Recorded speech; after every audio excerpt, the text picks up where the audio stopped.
Hello दोस्तों, welcome to our channel Sanam Singh talks.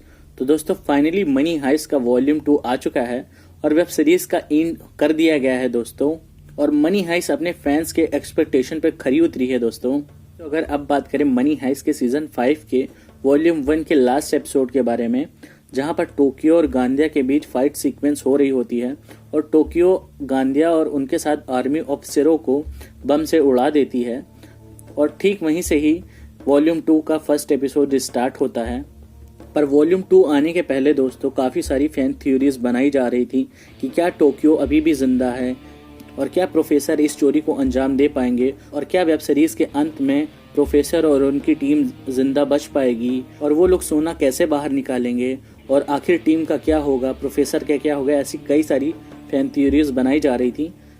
और सच कहूँ दोस्तों तो हम में से सभी को पता था कि लास्ट एपिसोड में वेब सीरीज के आखिरी में क्या होने वाला है। ये हम बहुत ही अच्छे से गेस कर सकते थे, क्योंकि जो वेब सीरीज का सब प्लॉट है और प्रोफेसर के प्रति हमारा जो विश्वास रहा है वो इस वेब सीरीज में कायम रहा है। और सच कहूँ दोस्तों तो मुझे किसी भी थ्योरीज पर बिलीव नहीं हो रहा था। मुझे सिर्फ और सिर्फ पड़ी थी वो अपने मास्टरमाइंड से अपनी टीम को कैसे बाहर निकालेंगे, और क्या 90 टन सोना बैंक ऑफ स्पेन से निकालना बहुत ही ज़्यादा इजी रहेगा उनके लिए, वो कैसे इस चीज़ को करने वाले हैं। इस चीज़ को लेकर मैं एक्साइटेड था काफ़ी, और वो देखकर मुझे काफ़ी अच्छा लगा है वेब सीरीज़ में। वैसे दोस्तों ये प्लान तो बर्लिन और पलेर्मो का होता है, और प्रोफेसर इस चोरी को कैसे अंजाम देंगे इसको देखने में काफ़ी मज़ा आता है हमें। और दोस्तों सोने के साथ साथ क्या प्रोफेसर अपनी टीम को भी सही सलामत बैंक ऑफ स्पेन से बाहर निकालने में सफल रहेंगे, इन सारे सवालों के जवाब आपको नेटफ्लिक्स पर करीब 5 घंटे देने के बाद बिल्कुल मिल जाएंगे। तो दोस्तों अगर आपने ये वेब सीरीज़ पहले भी देखी है, इसके किसी भी सीजन के किसी भी एपिसोड को आपने इसके पहले देखा हुआ है, तो आपको इसके टर्न एंड ट्विस्ट के बारे में बहुत ही अच्छे से पता होगा, और इसके थ्रिलिंग सीन्स और इसमें दिखाई गई सिनेमेटोग्राफी, एक्शन सीक्वेंस और एक के बाद जो एक ड्रामा सीक्वेंस आते हैं वो हमें कितना अपने साथ बांध कर रखते हैं, ये आपको बहुत ही अच्छे से फील होता है वेब सीरीज़ के अंदर।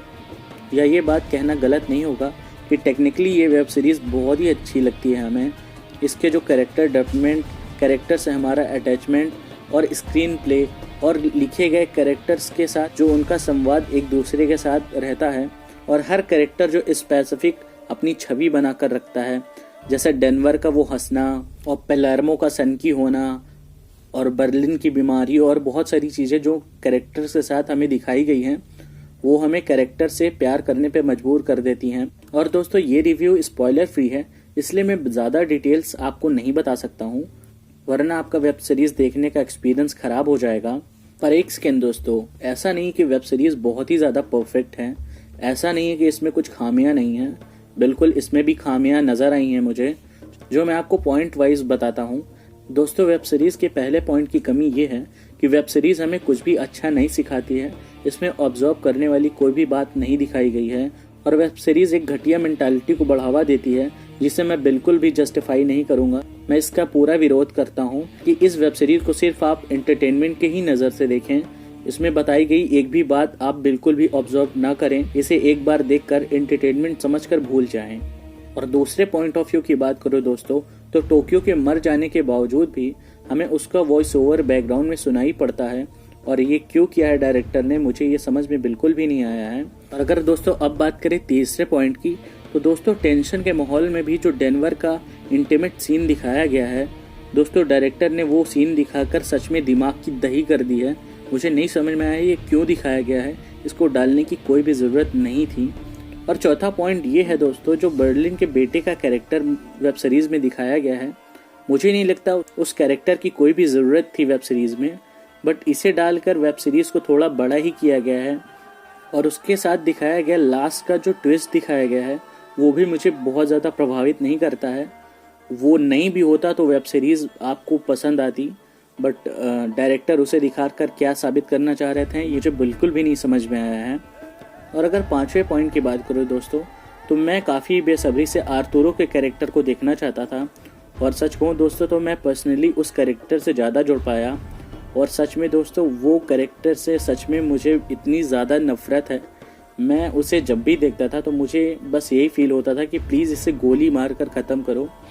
और वेब सीरीज़ में बताया गया है कि वो ज़िंदा बच जाता है, तो मुझे ऐसा लगा है कि कहीं ना कहीं हमें आर्थुरो को भी दिखाएंगे, बट वॉल्यूम 2 में हमें आर्थुरो को कहीं भी नहीं दिखाया गया है। तो मुझे ये वेब सीरीज़ में एक खामी ये भी नज़र आई है, क्योंकि आर्थुरो का रोल छोटा नहीं था, वो फर्स्ट सीज़न से लास्ट सीज़न तक रहता है।